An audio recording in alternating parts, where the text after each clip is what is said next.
Episode 18 of Palmetto Politics. Today, we're going to be talking a little bit later on this morning with Corey Allen from the Overton Report. He's been doing a little deep dive into what's going on across our state, particularly with the South Carolina Freedom Caucus being attacked rather frequently with really false allegations.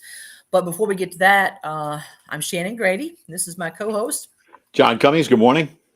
And he and I to talk with you a little bit about some of the bill out there. Believe it or not, we're over the hump, so to speak, and everything that's gone from the House to the Senate is there, but we are trying to make sure that the correct bills are being brought up to the floor for a vote, and the bills that we do not want to see make their way to a vote are thusly taken care of. So one of the first things we were talking about just before we came on is one of the bad bills that is currently before the Senate is Senate Bill 39, and it's called the Educational Scholarship Trust Fund. Now, John, just hearing the title of that, you think, oh, wow, there's a trust fund. That sounds like that'll be great. We'll have money. The problem is, anytime you have money coming from the government, there are always strings attached. And this particular bill would allocate, I think it's roughly $2 million, but only for about 15,000 select students. And these individuals would then be able to go to a private school of the state's choosing, but what the state would select. And of course, if a private school wishes to accept this ESA funding, they're going to have to meet the benchmarks that the state allows. And so some of those things include the state decides which schools you can choose. Private schools wish to accept the funding, state, and must submit all test scores to the state for their approval. In addition, private schools that accept the funding must comply with all of the application of health and safety laws, regardless of whether those laws are legal or even sensical. So, for example, the masking, the shields, all of that nonsense will be things that will be thrust upon the private schools. Now, I want you to understand something, folks. The public schools had access to billions of dollars to be able to put up these shields and to purchase all this PPE. Private schools don't have that. They're not going to have that kind of funding. So that's going to be one major problem if anything like come up like that again. It says that they must allow the state to control what they're going to teach. That's a problem because it says private schools that accept the funding must administer the exact same high stakes standardized testing so that the public schools that they use in time, of course, controlling your curriculum, because what do we do these days, John? We teach to the test. Always. So what do you think? Doesn't this sound like a great bill? Well, anytime you involve the government in something like that, obviously it's about your program, and I get it, but you're just creating, again, you're making a bigger onion, because as I always say, when you peel the onion, all you get is more onion.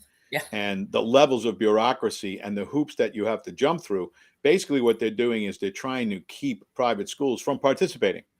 Yeah. I thought it was interesting. We were discussing, folks, just before we came live, the approximate dollar amount spent per child. What was it? You think it's around 16? Yeah, that's 16? What I've read. I mean, it's tough to get a definite answer, but it might be more. But I've heard 16. I mean, it's not like New York, that's for sure. Right. They're up close to $30,000 now, which is teacher salaries. And that's per student, folks. That's how much our state spends per student to teach your kid in public school. Now, I know my son attends a private school here, and the private school, I think, is about $7,500 a year.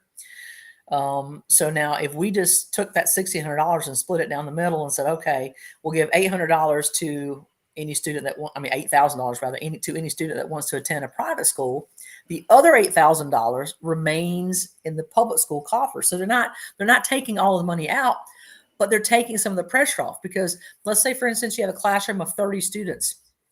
So you got one teacher, 30 kids. But now you take some of those students out of the classroom and they are allowed to go to a private school. So now instead of having 30, you only have 20 kids. So you got a 1-to-20 ratio, and they're still getting that $8,000 that's being sent to them that now is divided up. So instead of those 20 kids getting $16,000 each, now they're getting $20,000 each. And so that is going a long way towards helping to improve not only the public school system, but also helping to improve education as a whole across the state. And so I think that is a tremendous way to look at it. I know John was discussing that there are a lot of people that don't understand the whole voucher system and they're opposed to it. So John, how can we help people understand this is a beneficial thing, not a negative? Yeah, it's a good question, and I think it's something that the Republicans who are in favor of really have to do. They have to get out in front of a good bill, not necessarily this one, Right? No, but they have to get out. Yeah, have to get out in front of a good bill and explain to people, look, the idea here is to give choice, real choice, to parents who have their children in a failing school system, and this has become generational. You know, education is the great equalizer. If you want to get out of poverty, the route out of poverty is through education. And if you have children in a failed school district year after year after year and decade after decade after decade, you will always have high poverty in those areas. But any type of voucher bill should be designed to get children an opportunity. That's all you want.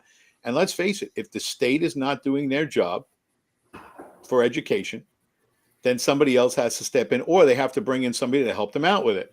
Right. Now, there have to be some rules as to the schools that participate. But the one thing about especially established private schools, they're usually pretty good at what they do. Otherwise, they wouldn't still be in business. Right. I mean, that's one thing about that education that nobody likes to talk about when it comes to private schools, is that for a private school, it's really a business and you have to run it like a business. So you have to attract customers, and the way you attract customers to have great results. Exactly. Public school doesn't have that. And the other thing is you're creating competition in education. Creating competition in education should be a good thing. Absolutely. I think competition is always a good thing.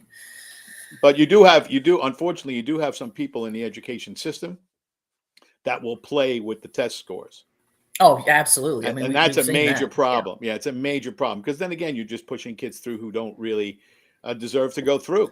You know, they need the information to go forward, and lots of times they just say, you know, social promotion, as they call it. Yeah, you have to stay with the kids your age and stuff like that. You know what? It's education education in the United States is a mess. Yes. And if you go back and look at the statistics since Jimmy Carter formed the Department of Education in 1979, we went from the top 5 to the bottom 30. Yeah, pretty quickly. Yeah. Yeah, I would even say, going back to making sure the schools have some type of regulation. I'm sure you're familiar with this. You have a lot of different accreditations, ACSI, among others, SACs. There's a lot of different accreditations out there for schools. So I would require, obviously, the private school needs to be accredited. It cannot just be some run-of-the-mill, hey, we're going to throw this together. You know, we got a couple of folks teaching. Because in order to have accreditation, one of the things you have to have is the teachers have to be qualified. And that doesn't necessarily mean they have to have a certified teaching degree from a public institution. What it does require is that they have a degree. Right. My son briefly attended a school until I did a little bit of digging and found out that the majority of the teachers lacked a 4-year degree. Some of them didn't even have a 2-year degree. And that was appalling to me. So that school has since kind of gone under. But we want to make sure that you're getting students into a program that is going to be an effective mentoring educational system, and not something that's just. Now, I'll be the first to say this. I know a lot of homeschooling parents out there who do not have, a certified teaching degree, but they've done a phenomenal job because they've taken a vested interest in their children, and they've gotten their kids enrolled in some really good homeschooling programs. And those always come with take some of those standardized testing. Now, it may not be the same standardized testing that you see in the public schools, but they're certainly adequate. My son has been very successful in all of the testing he's taken, and he's taken the PSAT, and he's taken those things, and he has scored. He's a junior scholar. So he's done very, very well. And pretty much his entire life, with the exception of his kindergarten year, he attended a Department of Defense school in Belgium. Prior to that, aside from that, rather, he has always attended private Christian schools. So he has had a very varied career because we've moved so much. I think by the time he was in 6th grade, he'd been so every year basically was a new school, just because of the way we moved with the military. So I'm saying all that to say this: what that shows me is that we've been in multiple states and countries. He's attended these private Christian schools, and they have done a more than adequate job in preparing standardized testing, because again, Then he took the PSAT, which is a nationally recognized test. You take that, then you take your SAT, and that's what gets you into college, whatever.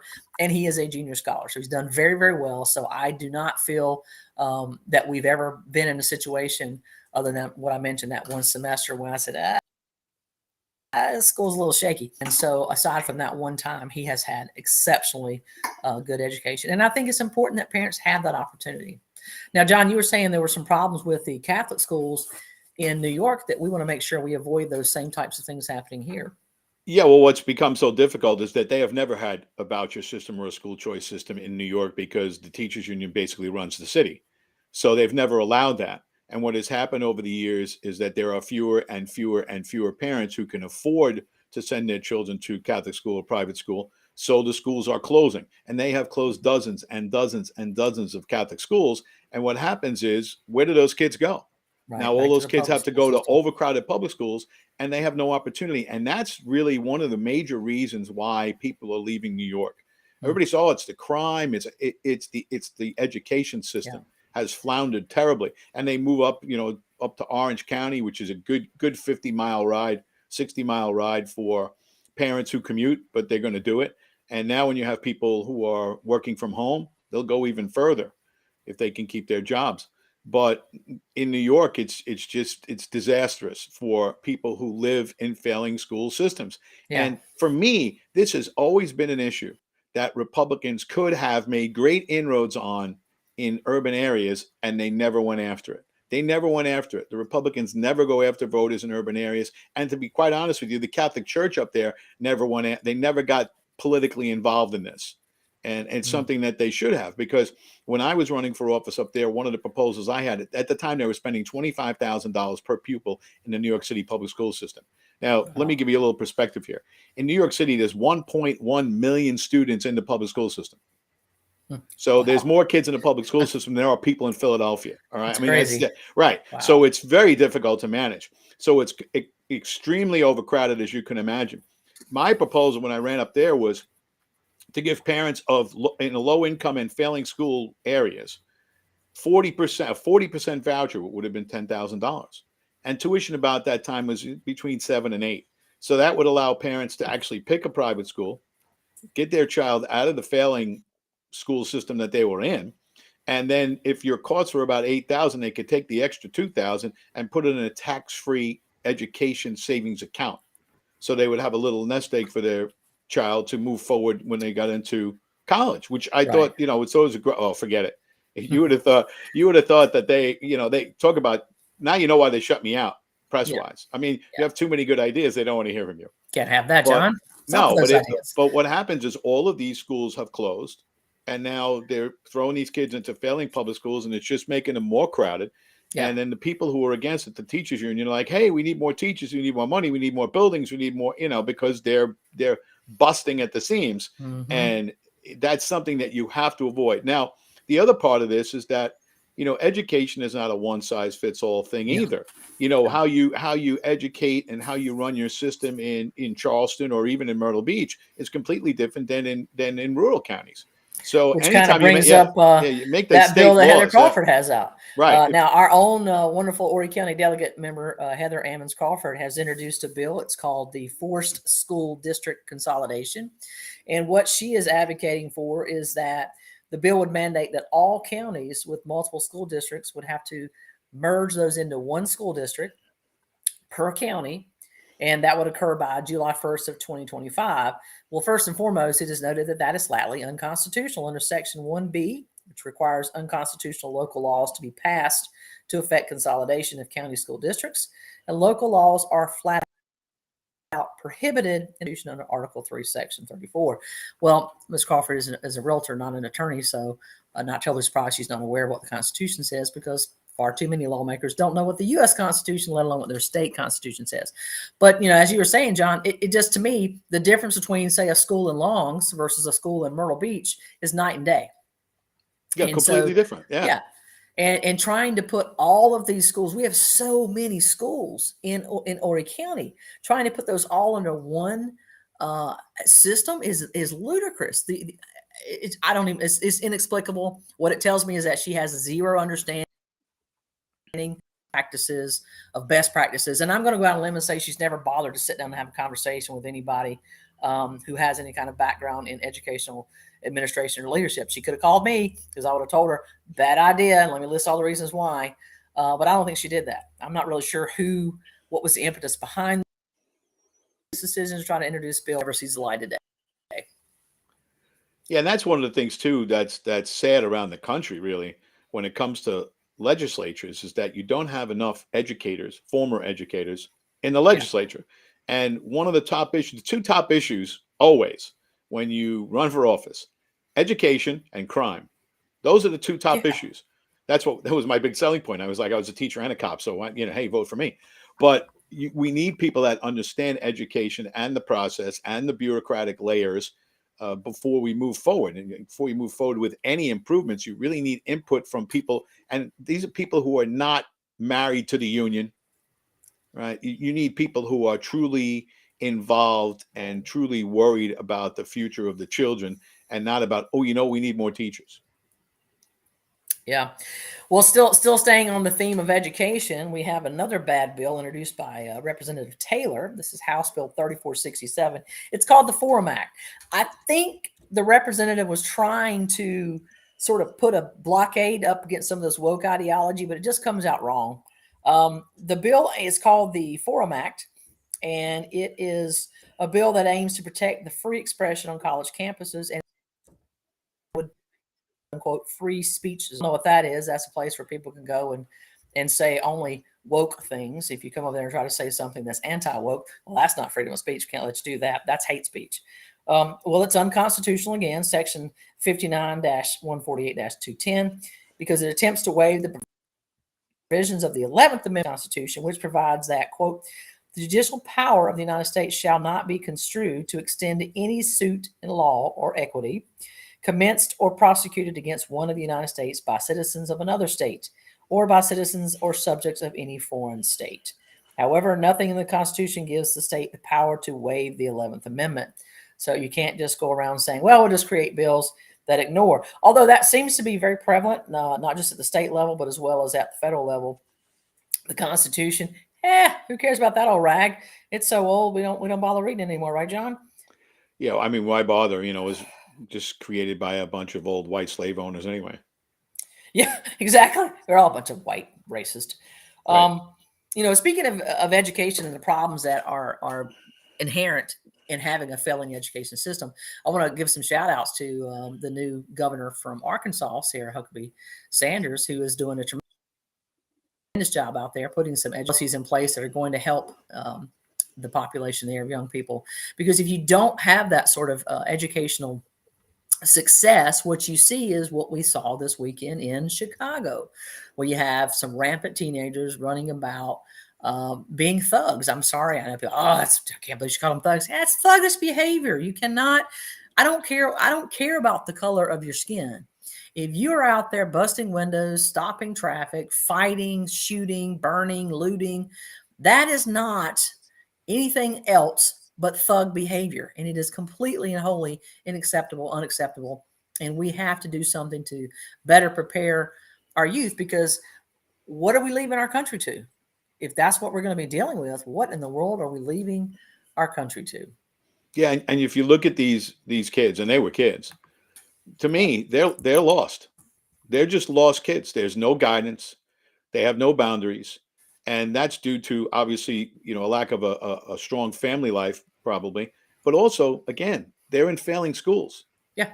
They're in failing schools. There's no guidance. There's no leadership. There's no nothing for a lot of these kids. So, of course, they're going to go out and go where the action is. And they're going to pay a price, unfortunately, for it. Now, nobody's saying that these kids shouldn't be left off the hook. But shouldn't we really look at the problem? And the problem is that they don't have an education. There just isn't one there. So Chicago's another place. There's no voucher system there. Yeah. These kids can't escape these failing public schools. And again, this should be an issue that Republicans are hammering home with people of low-income areas, You have to take advantage of this. And so there's a great political opening here for Republicans, but it's also so much more important that every kid have an opportunity to go to get a superior education. Like I said, it's the great equalizer. It's the civil rights issue of the 21st century. And here we are 23 years in, and we're exactly where we were back in 2000. Exactly. It's really sad. But we're seeing here in the state of South Carolina, a supposed red state, John, that we have all this money not to help education, not to help improve the future of our students and thus our citizens, but rather to help bring woke ideologies and woke positions and woke companies like VW, bring ESG and DEI, that's economic social governance, where you're going to get a score and everybody's trying to get the highest score they can. And that leads to things like what we saw with Budweiser, where they put a man who pretends to be a woman on the can called Bud Light. And we don't need that nonsense. And now the governor is getting behind this idea of operated vehicles, because that's what they are, folks. They're not electric. Understand, John and I have had this conversation multiple times. An electric vehicle has to be plugged into an outlet. And unless you have a vehicle that's riding down the highway with a drop cord stringing out the back of it, plugged into some other location, it is not an electric vehicle. It is a battery operated vehicle, which will require it to be recharged.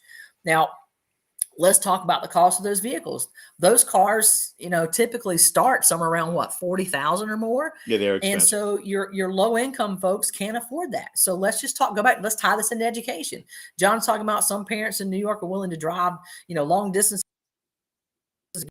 their kids into better schools. If you can't afford to purchase an electric vehicle and they're trying to make all gas vehicles, what was it? I heard President Biden said to 2035, some ridiculous date, kind of insanity. It's insanity. They live in a fantasy land. Yeah, we're going to cut out all of these gas cars, and then you're going to have to go to electric. Well, the people that can't afford electric cars just won't have a way to travel outside of public transportation. That's one. Okay.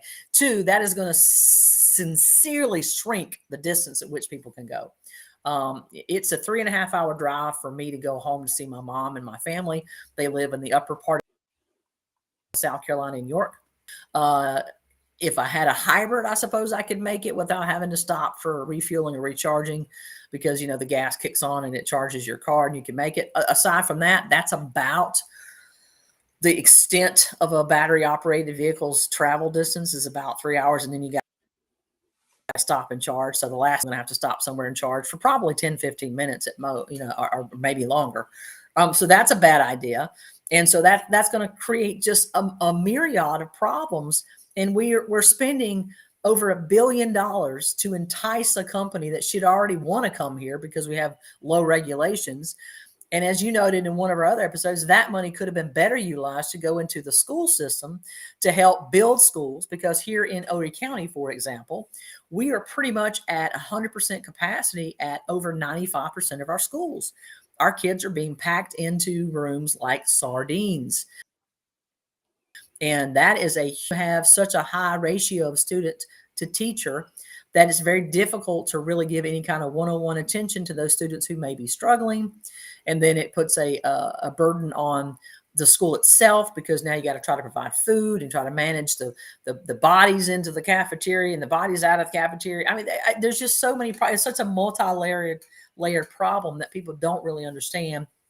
Shortages of textbooks, space, sports teams, travel, busing. Busing is a huge problem here in Odie because we don't have enough buses. We don't have enough drivers for the buses we do have. So we're putting kids on bus safe conditions. I mean, there are so many other things that I believe that billions of dollars that we, the taxpayers in South Carolina, have put into this fund would have been better used rather than, as you've noted, trying to bribe a company to come here. When I like the way you put it, we've already set the table. They've already got their reason for coming. So there's no need to give them an additional financial incentive. If you want to come here, we welcome you. But I don't particularly want to welcome a company that is as woke as VW Scout, because I don't believe in ESG and the idea that you have to have some sort of high score to be considered a valid company and that's not something I want to participate in. Yeah, when it comes to that setting of the table, as I said before, if you still have to sweeten the pot with $400 million cash and $1.3 billion in incentives, well, then you didn't do a good enough job setting the table. That flexibility and that availability should be right up there for small business, big business, doesn't matter. You have to set the table so everybody wants to come. Yeah. Now, some people don't want to hear that. So we don't want it that crowded. It's not what I'm talking about. I'm talking about businesses that want to come here, especially small businesses, because small businesses provide most of the jobs in this country by far, not big businesses. So if you set the table properly, people are coming anyway. You shouldn't have to sweeten the pot on top of that, because like I said, if you have to sweeten the pot, you didn't do a good enough job creating an environment where businesses can thrive. Yeah, I want to spend a little time talking about some of the other problems that we see within the South Carolina legislature. Just looking through just this list of it, there's Mr. Jonathan Hill, who, by the way, congratulations, Jonathan Hill was just elected to, I believe it was Anderson County chairman of the GOP there. So I think he's going to do a fantastic job trying to get things in order. But he does a great job of creating a list of what he calls bad bills, and he lays out why the reasons are that this bill is bad. But one of the things I want to note is some of the nonsensical bills that are being introduced. I know everybody wants to have, good news sometimes, because if you turn the news on, it gets bad news. And it seems like all the laws we have are laws to prohibit negativity. But listen, folks, when we elect you to go to the state legislature, we elect you to do a job, and we want you to prioritize those important issues first. And we don't really care about all this nonsense. For example, this equestrian. What in God's name? Who cares about equestrian? That's just stupid. Horse betting. You're putting horse betting ahead of trying to increase the penalty for distributing poison and killing 100,000 plus Americans every year. And then now we have one that Mr. Chumley has introduced, House Bill 3732. It is the official family-friendly pastime. Can you guess what that is, John? Any guesses? I don't even want to venture. Such an important piece of legislation. I'm so glad. It is the bill makes restoring and showing classic cars the official family-friendly pastime of the state. Well, I think we should spend a lot of time on that bill, because that's really important. I mean, it's not education. It's not, dealing with the transgender issues in sports or trying to gender mutilate our children. It is making sure that classic cars are the pastime of the state. That's stupid. I don't even understand it. I really don't. I love all of those. I mean, those are just, hey, look at me, I passed a bill. That's what a lot of that is. And to go back to the betting, I was looking at that bill. It basically would put money in the hands of, the way I read it, three particular specific companies to run all of this. And anytime you're introducing betting, there's an element that comes with that. We've talked about the casinos in Myrtle Beach. Bad idea. Bad idea. And again, if you're introducing more betting, it only hurts people of lower income bracket. That's the facts always prove that out. They always prove that out. So when you look at gambling, you look at legalized marijuana, you look at all of these things, it's based on poor schools. It's all purposely put in place to keep the lower income bracket exactly where it is, dependent on the government, period. Well, this is another great bill that I love. This is introduced by Mr. Tommy Pope, who I'm quite familiar with. He's down there in York County. It's House Bill 3091, and it is that counties may not cut solicitors' funding. Now, what's interesting, Tommy Pope was famously a solicitor. For those of you from the South Carolina state who've been around long enough to remember, she initially said her car was carjacked and the guy drove off with her kids. And we later found out that no, she had actually driven the car into the lake and drowned her two children while they were strapped into the backseat of the car. So pretty abysmal. But that's where he kind of got his first notoriety, if you will. But Mr. Pope does not want the counties to be allowed to cut. So the problem with that is it reduces accountability, because the county may increase, but they cannot decrease. Doesn't matter whether or not you don't need it anymore. Maybe you have less population, some sort of shifting.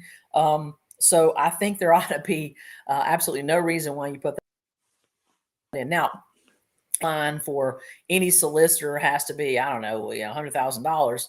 That's fine. But you cannot simply say, we're not going to allow you to increase or decrease your funding for solicitors because of some ambiguous number that is set by a guy like Tommy Pope. So those are some of the problems. Well, John, I see that we have our guest that we're going to be talking with today from the Overton Report, Mr. Corey Allen. For those of you who have not had an opportunity to check out his show, it is really quite informative, and he has uncovered some information as we've been talking about the South Carolina Freedom Caucus.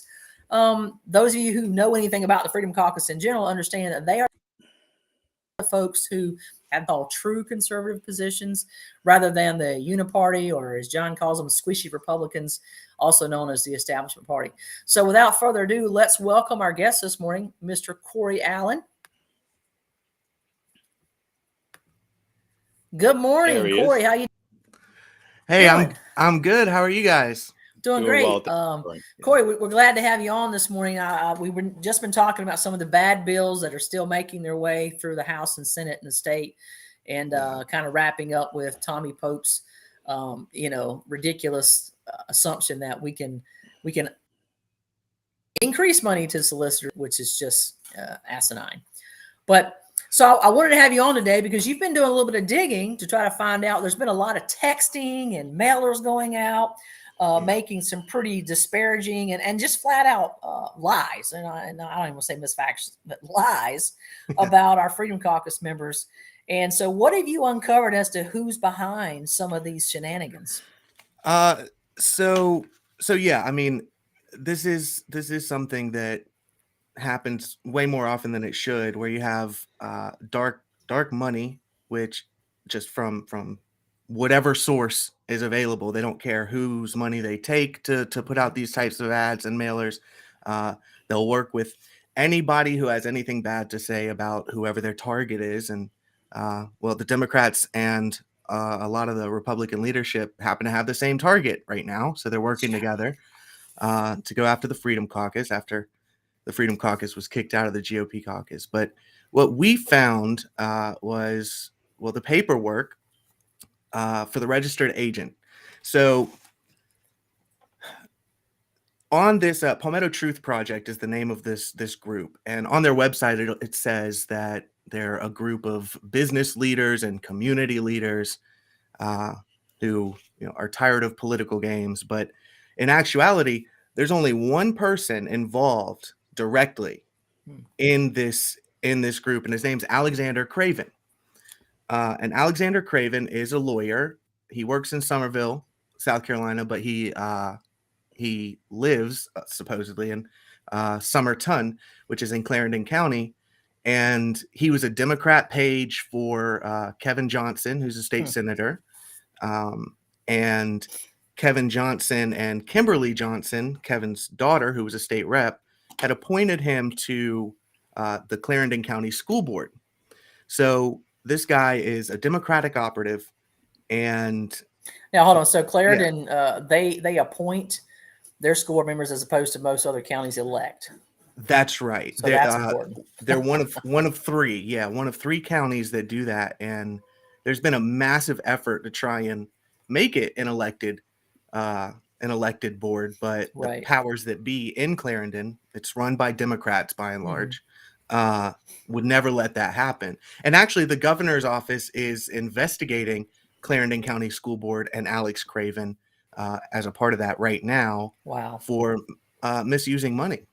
So it's a lot of really crazy stuff going on. I also, this is something I didn't say, but a source told me who's involved in the Republican Party out in Clarendon that this guy Alex had at one point a couple of years ago. Alex Craven is also the vice chair of the Democrat Party in Clarendon. Forgot to put that out there too. Oh, shocking. Yeah. But he had come to the Republican leadership in that area and said that he wasn't sure which party he was going to go with. Yeah, because they're the Uni-party. One is the same as the other.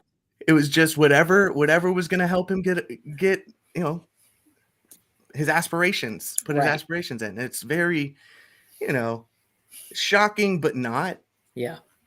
It's a shame. But so he's the guy who put this whole thing together.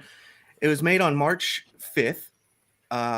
Just this past month, and he's got just unlimited money to attack the Freedom Caucus, and all of his friends on Twitter and everywhere else are Republican lawmakers. Imagine that. Now let me get this straight. There's a Democrat who's attacking South Carolina Freedom Caucus members who are Republicans. Are Republicans. Now that just seems odd to me, Corey. Yeah. What do you think, John? Isn't that a little odd? It certainly tells you one thing, and that's that the Freedom Caucus is over the target. Because when you have a group that binds with another group that normally they wouldn't even have coffee together. Yeah. You know exactly what's going on. Freedom Caucus around the country. Yes. Because there's one in most states now. What you have going on is they realize that the Freedom Caucus is always over the target, and they cannot let that get out. Yep. Because I think when you look at what the Freedom Caucus stands for, both locally and nationally, when you look at what they stand for, I think there's a lot of crossover there. There's a lot of votes that can be attracted from the Democrat side, the working class people, that they've had enough, and they know that the message that the Freedom Caucus has is very attractive to a cross section of people. So you have to get rid of them. Yeah. So what else have you found out there, Corey? So, well, we're still digging into this. I've got a couple of meetings later today to kind of, because this is really just scratching the surface of all the connections between these people and these groups. But what I will say is that the first follower of the Palmetto Truth Project on Twitter is a Twitter account called SC Policy Watchdog, and that Twitter account, and I talked about this a little bit in my show yesterday, but that Twitter account, it's not a big one, but it is the first follower, so that means they knew about it very early on. But that person is an employee in Columbia with the Republican Party leadership specifically. I don't want to necessarily go into the names right now until I have it, on paper, but that is what really clinches this for me, that it's high up Republican leadership and Democrat cronies who are just working together to blast these people who they don't like, because I mean, like you said, there's a lot of crossover with a lot of their issues. So I really don't understand why. I really don't understand why so many in the GOP caucus are okay with this type of thing, because I know a lot of Republicans in the state house who aren't members of the Freedom Caucus, but who are conservative and are good people. And the only thing that I can really think is that they're afraid of their own position. They don't want to be at the other end of that gun. Yeah. And I wish that more people would speak out. Yeah. We have kind of, it's a twofold problem in terms of what's going on within the Establishment Caucus. There are a handful, and I do mean a handful, of what I would call, I don't mean moderates. I'm not calling them conservatives. I think they're moderates. They're not really conservatives, but they be in the Freedom Caucus. But also are people who have said, look, I'm a Republican, just exactly like you explained with this guy. He said, well, should I join the Republican Party? Should I join the Democratic Party? Which one's going to get me to where I want? What's going to get me to my aspirations quickest? And so I'll give you some great examples here in Overton County. Luke Rankin, I'd love to be on this drum, is a state senator, and from the 90s all the way to 2004 was a Democrat. His dad was, the chair of the Democratic Party, so on and so forth here in the state, in the county rather. And so he was brought up and participated in the Democratic Party. And then around 2004, the tide started to win if I run as a Democrat. So I'm going to switch my party affiliation to Republican. While he switched his party affiliation, he did not switch his political ideology. In fact, he continues to vote so liberal that there are actually 2 members of the Democratic Party in our Ori delegation who have more conservative voting records than he does. Yeah. And that's dismal. So I think that is a problem that we're seeing, not just in a county like Ori, that's across the state. Another example here, right here in Ori County again, we have a new district, District 61, which happens to be my district. And I believe it's your district as well, John. Is that correct? Are you in District 61 as well? With Carla? No, I'm in 106. Okay, so you're old. Yeah. You're Russell Fries old. Yeah, so I am in the new district, 61, and we had a young lady she's probably my age, was elected, Carla Schusler, and turns out she's a Democrat. She volunteered for Hillary Clinton in 2016. was vehemently opposed to. I did send her a text message, and I just said, "Hey, I've seen your membership form to the Horry County Democratic Party. When did you have your epiphany? Was it in 2020 when Trump ran again? Was it in 22 when you decided to run yourself? I mean, what was that moment when you said, 'Oh my God, Hillary Clinton, that was so wrong. I think I don't believe anymore. I now believe in conservative values.'" And I never got an answer, because the answer is she's never had that epiphany. She is still a Democrat. She ran as a Republican because she knew she could not win as a Democrat. So I just want those individuals to know that we see you, and we're going to make sure that you never get reelected. Period.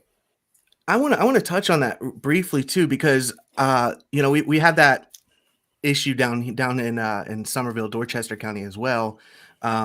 One Democrat county councilwoman, it was after the 2020 election, after all of that, she decided to switch parties and become a Republican, making all of Dorchester County's elected positions be held by Republicans, right? Mm-hmm. But this is Sandy Sin out of Charleston is another great example. I mean, she worked directly with the very, very liberal leftist Charleston city, mm-hmm. and then became a Republican state senator, but she is uber liberal. Mm-hmm. This is what I don't understand when people, like, I understand switching parties, especially the crazier you see the Democrat Party get, that the more they leave people out, and those people, just by default move over to being more conservative because of how insanely liberal and left-wing the Democrat Party is getting.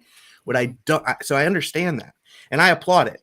What I don't understand is a leader within the Democrat Party, an elected official, somebody who goes on the news, even like a Democrat activist who's pushing leftist positions, suddenly switching and being just automatically a leader mm-hmm. for the Republican Party or the conservative movement or idea. That's what's crazy to me. It's like, no, you were a leftist.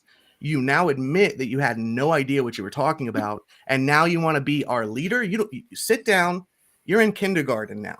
Yeah, you get to learn what we believe. You don't get to run the show. You admitted everything that you thought was wrong. So sit down, be quiet. You're not a leader. I don't understand why we don't have people stopping that from happening. Yeah, and the headline is always, "Hey, look, another Democrat switched over to the Republican Party," like it's a good thing. Yeah. If you're an elected official and you switched, well, guess what? The Republican Party just got more left-leaning than right-leaning. So it's not necessarily a good thing. And I want to get back for a second, Corey, to the fear issue. Mm-hmm. When you are in that position as a Republican and you're not in the Freedom Caucus, me personally, and I want to get your feel about this, I think the fear is they don't want to be labeled as a far right-wing, radical, racist, religious fanatic, homophobe, fill in the blank. Yeah. I think don't want to be labeled, and they're just really fearful. Yeah, I think that is the case with a number of them. I think that's actually the vast majority of it, right? They're afraid of those labels and being written about in the Post and Courier, they are afraid of that. I think that there's another group of people, smaller probably, that are more like maybe they come in, especially with the freshman caucuses, they come in and they have certain projects, conservative, Republican, whatever projects that they really want to move forward, and they're immediately picked up and co-opted by leadership, and they're brand new in this stuff. So they're immediately co-opted, and that leadership's like, we will help you get this bill passed. So how much does it mean to you? If it means something to you and you want it passed, well, you should probably just stay away from this topic or that group. And I think that happens a lot. Peer group shift is what it's called. And that's something, anytime I talk to people who are running for office, which is more often than I wish, I always try and warn them about that peer group shift. All the things when they're running, they're around normal citizens, normal people like mm-hmm. us and conservatives and having conservative ideas push in their head. The moment that they win and go to Columbia, their entire peer group changes. Now they're around the lawyers and the liberal Republicans and the liberal leadership, and they're having to sit down. So it's just like human nature for those more liberal ideas that they're surrounded with. They're not around us anymore. You know what I mean? So I think that that's something that they all need to be aware of, because you can beat it if you're aware of it. Yeah. You know, Merle Smith, who's kind of the head, it was explained to me this way. It pretty much the leadership, the top of the Republican cabal, whatever they dictate to the establishment caucus, they get into their little group at the Palmetto, whatever, and they say, hey, this is how it's going to go. You're going to vote this way. They get back into the chamber, and they toe the party line. And since the Freedom Caucus is not even allowed to come in there, they're going to stand up on the floor and make their issues, which I love it, because what was happening prior to this was that any debate or discussion was quashed in that lunch meeting, if you will. There was really no debate to be had. I mean, the leadership came down and said, this is how you're going to vote. And we're not going to have any arguments. We're not going to have a discussion. This is how you will vote. If you like where you at, if you like your position on this committee or that chair or whatever, this is how you're going to vote. And that is not the style of representation that I think any of us want.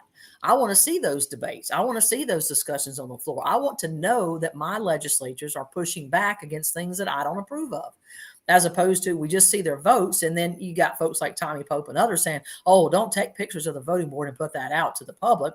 We can't have them know how we vote. I mean, that's just, how horrible is that? John and I were discussing that it's very frustrating to me that it's very difficult to get the same type of information out of the Senate, out of the state Senate. We don't get to get pictures of their voting board to see how they're voting, because I'm sure that would be eye-opening. And I know here in Ori, again, I hate to say it, we have 0 members in the Freedom Caucus, and we have no one who has above a 63% overall lifetime conservative voting record. And that is a moderate. If you're 63, you're moderate. It's 80 and above is conservative. We have no conservatives in Ori, period. None. Yeah. You know, I have a very high bar personally when it comes to, calling somebody a rhino. I like to stay away from terms like that just because they are so loaded. I do have a high bar, but it depends on a lot of different factors. For example, you're talking about Horry County, which is a liberal, or not a liberal area. It's a conservative area. The people there have they have a hunger for conservatives. So there's no need to put moderates up for election over and over. In a very, let's say downtown Charleston, for example, it would make sense to run somebody who's a little bit more moderate. So it makes more sense for Stuart Jones in Lawrence County. He's a staunch conservative, and that's a staunchly conservative area. So it's one of those things, like, I understand how in some places you would need to run moderates or you're going to lose to a Democrat, but that is something that they use as an excuse way too often now. Like South Carolina, there's no need for us to have Lindsey Graham because we will elect any Republican to that seat. So let's put a real conservative in that seat, as opposed to New York State. Yeah, they might need a more moderate. It would make more sense to have a little bit more of a moderate person in some of those areas. And that's, it's bad strategy, and it's because they work together. None of them are really conservative. Well, don't you think the bright side of this is that now that the Freedom Caucus has been identified and the target has been clearly put on their back, that you are going to have people in the next legislative election, you're going to have people identify as Freedom Caucus members that if they are elected, they will immediately join the Freedom Caucus. Don't you think that's a big bit of a boost for the conservatives here? I think it can go either way. I think that will be the case. I think there will be a lot of people that run in some of these areas, especially places where the liberal Republican just barely inched by in the primaries last time around, like Micah Caskey in his district. I think it was like 26 votes he won by. Wow. So in those areas, especially, I think that will happen. But I think that what's going to happen up until then is the Democrat Party and the liberal Republican group up in Columbia are going to spend as much money and spend as many resources into trying and make the Freedom Caucus smell as bad as possible to keep people who are thinking about running from even thinking about going down that route. I think that's what we're gonna see a lot more of this. A lot more of this. And it's a nationwide problem. It's a nationwide problem. Yeah, it is. Yeah, there were people here. I'll give you an example. The former chair of the Horry County GOP, Dreamer Purdue, Freedom Caucus members at the congressional level, when they were pushing to get Kevin McCarthy to give them some concessions and basically restore some of the power back to the congressional members, she said they were far right extremists and they were rabid and and just really was. You don't get it. You are the definition of an establishment hack, and that's why you're no longer the chair. Probably never should have been the chair. But this idea that we cannot, I love what you said about Lindsey Graham, that we can't have genuine conservatives in our positions, really stems from the fact that we the people are not paying attention. We're not becoming informed about our local governance. Because look at it. Tim Scott and Lindsey Graham both started out in the state legislature, both of them. Mm-hmm. So if we had nipped them in the bud and never allowed them to get any sort of foothold in this state, they would not be in the positions they're in. Russell Fry, not a conservative. He's a moderate. He's not a conservative. There's nothing in his record that indicates he's a conservative. He's a moderate. Okay. He would not be our congressman had we not continued to elect him to the state house. And this is being repeated over and over again. You got Tom Rice was the chairman for the Horry County Council. Okay. So we have got to do a better job of paying attention to who we're electing at our state levels. And that really begins with programs like ours and yours, where we continually tell people, look, this is what's happening. This is how they're voting. This is what your school board is doing. This is what the state house is doing. This is what the Senate is doing.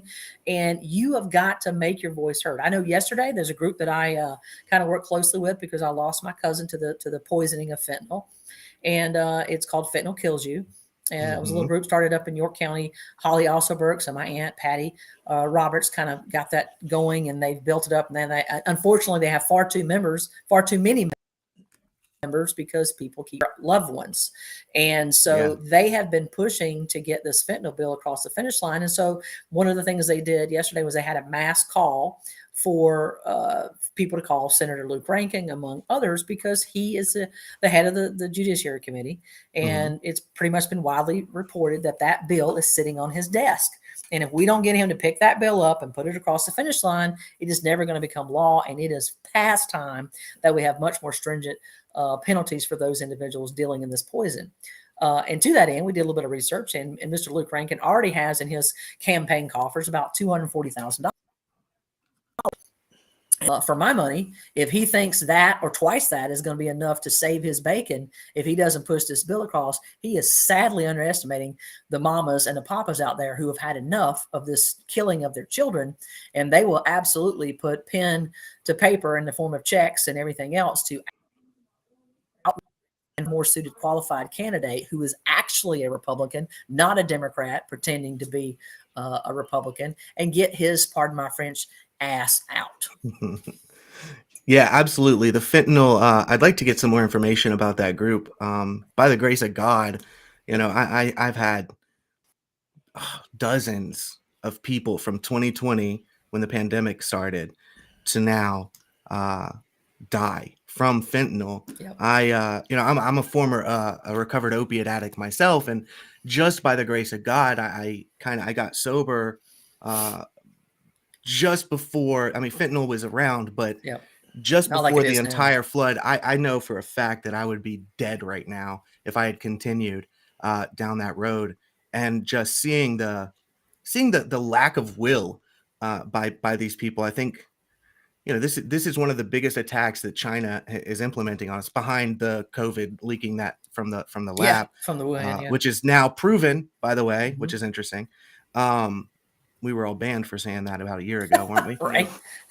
But yeah, it's this two-tiered attack from this foreign adversarial government, the fentanyl pouring in, and it's just to destroy the morale of Americans. And it's something that the West did to China with the opiate wars. Yeah, that's exactly right. I mean, so it's you can learn from history. I mean, it's right clearly there, but this lack of will from our legislators, to do these things is like, there's nothing. I'm shaking. It's infuriating because especially when, like you said, you know all these people that die, and just it's devastating. And for them to not want to. Yeah, and Corey, don't you find that that's like the biggest head scratcher for me, is that why is there a middle ground on? There is no middle ground on this. Everybody should want to punish these people to the fullest extent of the law. I know in New York, of all places, personal story, friend of mine's son died of a fentanyl overdose. He was clean for a while, had a bed, went back out. First night, done. Yeah. And they actually arrested the dealer and prosecuted him for murder, and they got him. Good. Now, if you can do that in New York, they should be doing that here every day. Amen, John.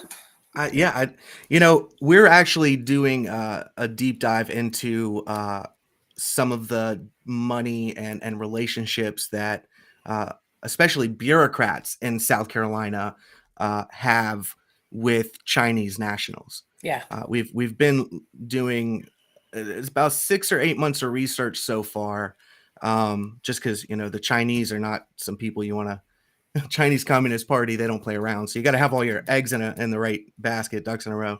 But the relationships that we're discovering that some of South Carolina's most powerful people have with CCP nationals, it would blow your mind. And I hope you're looking into Mark Lazarus and former Mayor Rhodes' relationships, because they took a little trip over to China and certainly oversaw the purchasing of a lot of land here in Overton County by the CCP. Because folks, understand, if you live in China, you are in the CCP. You do not get to leave China and come here and do business if you are not an active, loyal member of the CCP.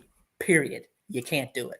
Yeah, I mean, their oath, the Chinese Communist Party's oath, they demand that you will do anything they want at the drop of a hat, no matter what. I've done some pieces on this, actually. You can go to the overtonreport.substack.com, and I think it was actually episode 5 of our podcast where I went through the CCP's oath. And you're absolutely right. They will not let you be a successful businessman unless you are a member of the CCP, which means they can literally come into your office at any time, TikTok, and demand you do what they say. And if you don't do it, well, you're gone. You disappear. You're never heard from again. And the next guy comes up. And I think that a lot of our politicians and bureaucrats, especially, because that's the way the CCP operates, is through ministries and bureaucracies. Our bureaucrats really like that idea. Like DHEC operates in a very similar way to the CCP. It's very strange. But I think that that's why, because they like the idea of having that unquestionable power. Bureaucracies are the most dangerous things in the country by far. Because they're not elected. Yeah, right. Not accountable, not elected. And the increase in Chinese nationals coming across the border recently has been noticeable. I mean, it's very noticeable. And even if it's 10% of them, look, I always tell people this, we have no argument with the Chinese people. A lot of them are living under the gun. We have no argument with them. But if 10% of the people that are coming across the border right now are loyal to the CCP, that's a big problem once this all goes down. Once it all goes down, it's a big problem. Yeah, and I noticed, I'm sure you guys did too, when they were showing the footage of that. Again, it tends to be males. And, going back again to the fentanyl and the poisoning that is, I love your parallel to, we did this to them with the opiate war, and now they're doing it to us with the fentanyl. And what I'll say is that, if you just look at it from a market in terms of how drug business works, I don't understand how this is not just declared a weapon of mass destruction, because the way the business model works is they kind of give you the free taste, they get you hooked on it, and then they have a lifetime, buyer, if you will. With fentanyl, if they create 10 pills, 4 of them will kill you. So they're not creating a lifetime buyer. They're creating a very short time buyer, possibly first time. I got 2 examples. My cousin took 1 pill, first time in his life, took fentanyl, killed him.